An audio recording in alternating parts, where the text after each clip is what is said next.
Celso Manata, Senior Public Prosecutor, Portugal, former Director General of Probation Services. We are at the high-level conference on prison overcrowding in Strasbourg. Portugal has decreased significantly the number of sentenced prisoners recently. Is this a result of legislative changes or of judicial practices, or a combination of the two?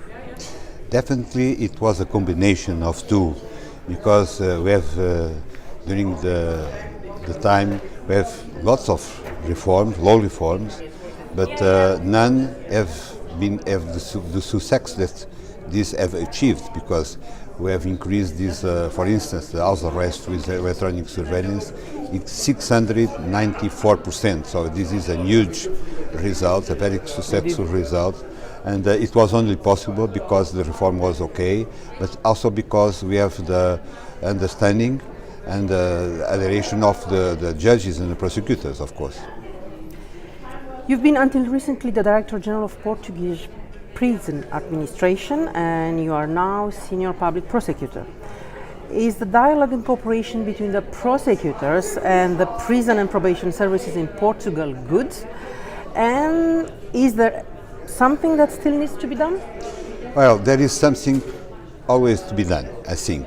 But we have some improvements in this recent time, because we have we have designed a communication strategy with the courts that we implement this since 2017, and it was very good for us, because we started with the President of the Supreme Court and the General Prosecutor, and then we went to the district courts and talked with the President of the court and the coordinator of the prosecution, and then to the smaller courts all over Portugal. And that was very useful, because they could understand what we were doing.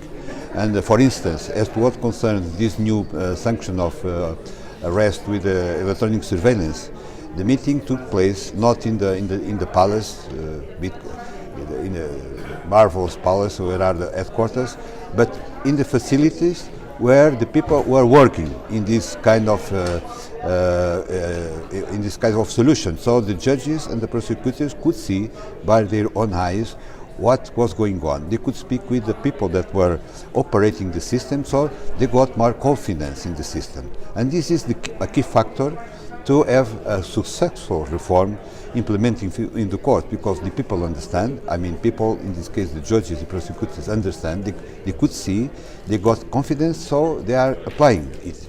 And I think this was very important. So of course we have always things that we can do. For instance, now in Portugal we are trying to have a conversation also with the judges and prosecutors of the court of execution of sentences, because they are also very important in this field. So we have already a meeting that was postponed for some logistical reasons, but I'm hoping that we could do this meeting. So another thing that is still to be done, but that will be very important. So in order to obtain good or better results in this area, for instance, in the area of early release or parole and things like this. So I think we have things to do yet, of course. Thank you.